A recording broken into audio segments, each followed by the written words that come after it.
Hey friends, you know what you do when the lake's frozen over? You fix your kayak back up and get it ready to go again. So today, we're gonna put this in. I don't know if you can see that. Let me flip it up. You all know what that is. Seems like everything we got runs off a USB cable anymore, at least for now.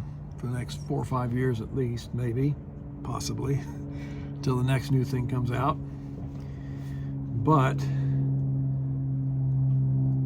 having a USB port on your kayak is very handy for charging your phone, for running a action camera, for all kinds of things. So I run a battery already for my fish finder, and it's oversized actually. It's a 12 amp hour battery, and I use a Garmin Striker 4 fish finder, which draws 1/4 of an amp. So that thing will run somewhere in the neighborhood of 50 hours on a charge. So adding a phone or a little camera to it's not a big deal. So today we install this. Now, on the back of here, I got a plus and a minus. Positive, negative, makes a difference. What we got to do first is find a place to put it, right? And you need clearance behind it to get your wires, because they're coming straight out. So you need some space behind this thing that the wires can come into. Or you can use angled wires if you're really tight, or angled connectors. But also it needs to be in a convenient place. It can't be on a rounded portion. It needs to be on a flat portion. It needs to be above the water level, hopefully. We do have a lid on this one that opens and closes. So if you get into the waves, it's probably a good idea to disconnect your things and plug it up for when the waves come over. Now, one more thing about these USB ports. This is USB Type A. That's what these are called. There's USB Type C, there's USB Micro. I mean, there's all kinds of USB things, so it's a little confusing, but what you got to watch. This says 5 volts. I don't know if you can read that. There are connectors. This one here, I'm going to power it with a 12 volt battery. And inside of here is a rectifier that's going to drop it to 5 volts for my phone and for my camera. They run on 5 volts. Now there are outlets out there that are just straight through 12 volts. And when I go to AI and type it in, because I didn't know which to use, because I really thought everything ran on 5 volts. But your iPhones, your phones run on 5 volts. Other things run on 12. But the 12 volts say they're compatible for iPhones and such. But when you type into AI what voltage they need, it says 5 volts, and it says 12 volts can possibly damage your phone. I have no idea. However, they say they can charge a phone 3 times as fast, and I'm sure they can. So I'm just sticking with 5 volts. You might watch that. I'm just playing it safe. I really don't know.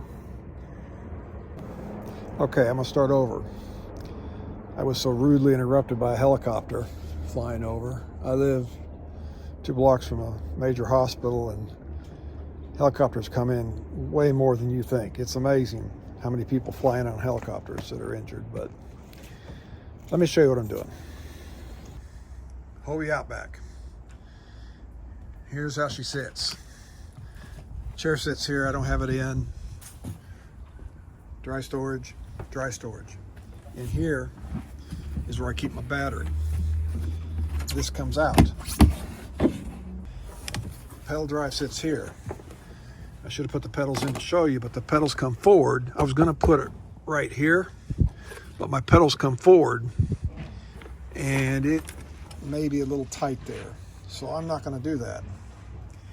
So here's a mark. I've already marked it. This is where I'm going to put it. It's pretty low, but water drains out here, so it's not going to come If water gets that high, I'm in deep trouble.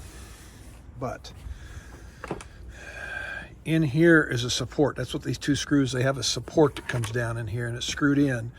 So I got to go above the support, or below the support, not above. So it's going right here. Pedals come down, they'll clear it.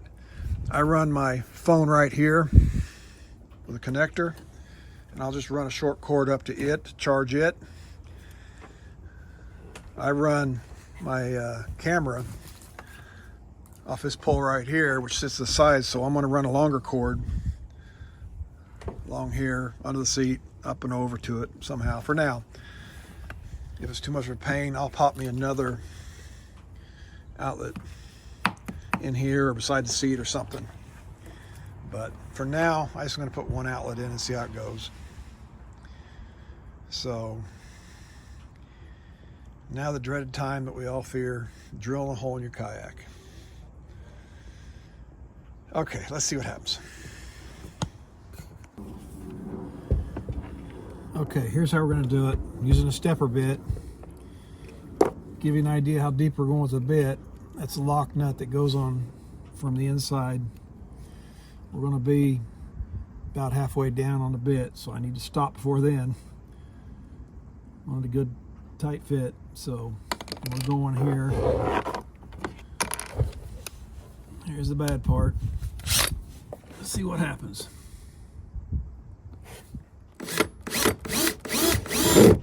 Oh, too far. Nope, just kidding.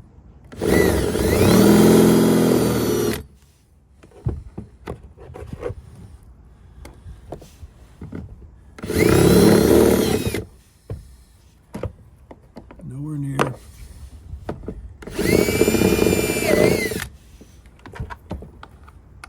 Nowhere near.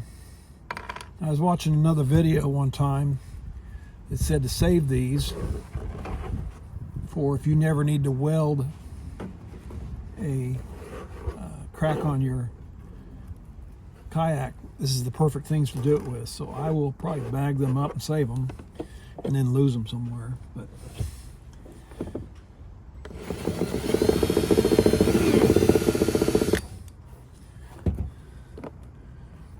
I'm being careful.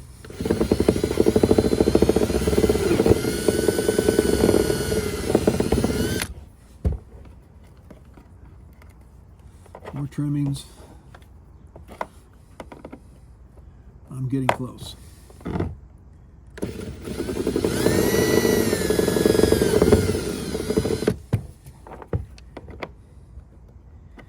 Try one more.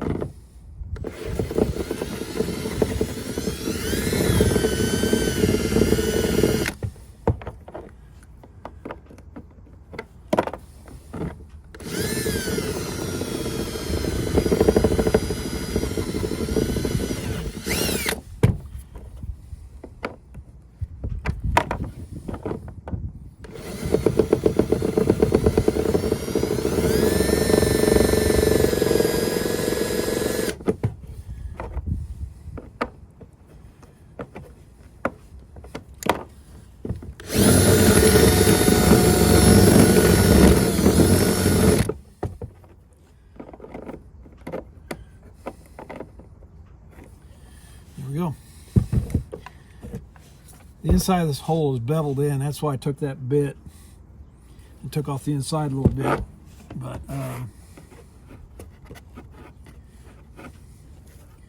that is the idea.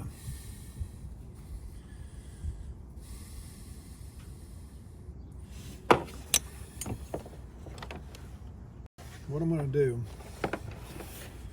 the battery sits in here, my fish finder cable comes in here, and this is going to come in here. And if you notice, this is a pretty tight fit going in here. And I was going to come in the bottom somewhere and put a little connector. Go in here.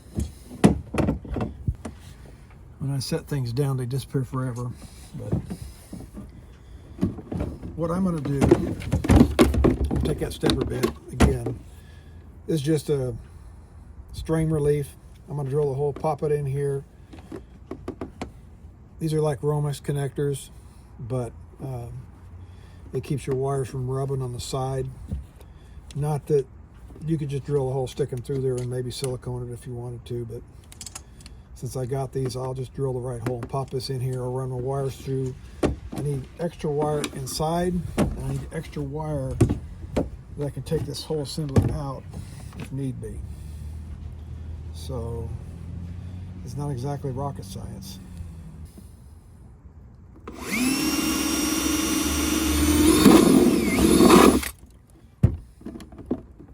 Almost went too far.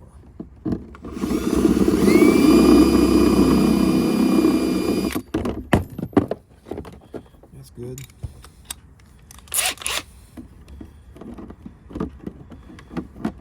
Very close. There you go. Perfect fit.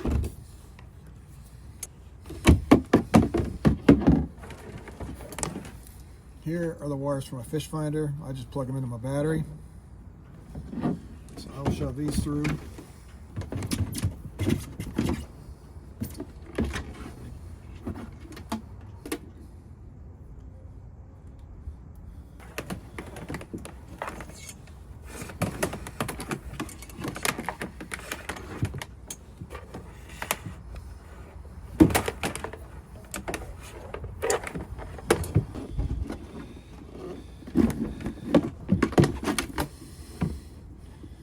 I probably got a foot of wire inside here. This drops down easily. That's fine. Spade terminals on here. Now, we'll talk about fusing it here in a minute. The fish finder already has a fuse in line. It's a 3-amp fuse. I was going to 5-amp fuse the whole thing. I like using these car fuses. What I like doing is putting clips on the end of the wire and just connecting them like this. Easy to look at your fuse, easy to see if it's blown, easy to replace it. Thing is, you probably want to use insulated terminals here, so it'll end up looking like this. You just take a look at this and you can tell real easily if it's blown. So that'll be inside the box where I can get to it. Not here. Red is positive. Black's negative. That's kind of a standard color code. Working with DC, not AC. I bought 14 gauge wire. You probably don't need it this heavy, but 16 and 14 same price, and heavier wire, why not, right? So I got this on Amazon, and I got a pair. Got one for next time. They do come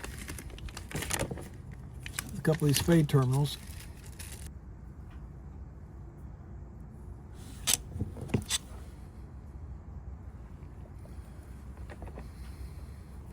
Okay, so here's the deal. Red is plus. Don't get your polarities mixed. Minus, black. And I did mess up. I don't want to pull that back out. Try this again. I'm gonna do this at home. You gotta get your lock nut on here. And run your wire through. Put that thing down somewhere. There is an up. I don't know what matters, but you want to get your lid up. And you got to make it so you can read it. So, okay, red plus. Black is negative. This is awkward. We're going to push this through. Let it hang, it's all right. Find the lock nut. There you go. Really, I'm kind of done. Pop this in here like this. Grab your battery. I usually have other stuff. I was going to say junk, but I have other things in here. I usually carry a rain suit and some rags, things like that, just a few things, and it'll kind of keep that battery in place from rocking around. You could put your battery in a case. So here's the deal. These are doublers because I got to charge, or I got to power the fish finder also. Fish finder's fused, so I need to get a fuse in this line right here, and I can plug the fish finder in right here, and these will go right to the battery. And when they fit loose, just take something and gently squeeze and snug them up, because after you've been off and on a few times, they do loosen up. Make them fit snug. And I got to get a fuse in here. So that said, I usually put this fuse in here where I can get to it easily and see it. So if you notice the difference,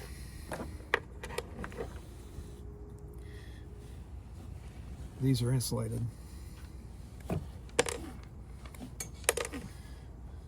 So when you pop them on, no chance of shorting that out. And we'll just connect this, we'll just cut this, splice it, and pinch them on there. Basically done. This goes on here.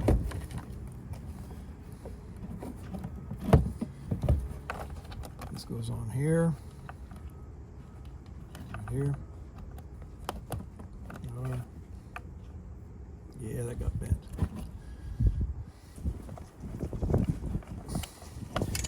Houston, we got technical difficulties. Got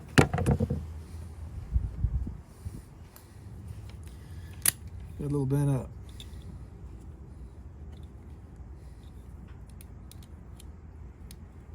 And all the finagling.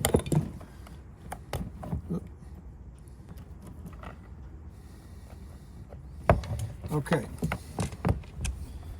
Everything is fused and safe. We're not going to have any fires. That is it. It is just that simple. This is not rocket science. Really not much to this. If your battery's pushing the edge, it's hard to find out how much electricity it takes to charge like an iPhone. I use iPhones. But it can't be much if you're starting charged already. So, but if you got an all-day fishing trip, you want your battery to last the whole time. So watch that. Just take your amp, the amps you use, the running amps, like the fish finder's a quarter of an amp. Take 0.25, I've got a 12 amp hour battery. Take 0.25 divided into 12 amp hours, and that's how many hours it'll run. And there's our helicopter. It's the second one in 30 minutes. A lot of sick people. Okay, the helicopter has landed, so it got quiet for a little bit. This is Dee Dee, the catfish eating chihuahua. She doesn't actually eat catfish. She's cold. She wants in the house. So not much to this. It's really pretty easy. It's just a matter of lining up what you need ahead of time. You do need a stepper bit, or you need like an 1/8. Don't quote me on the size of the bit. You probably ought to look it up on the internet, size of the bit for a 1-inch knockout. But not rocket science, like I say. So we will see you next time, guys. Thanks for watching.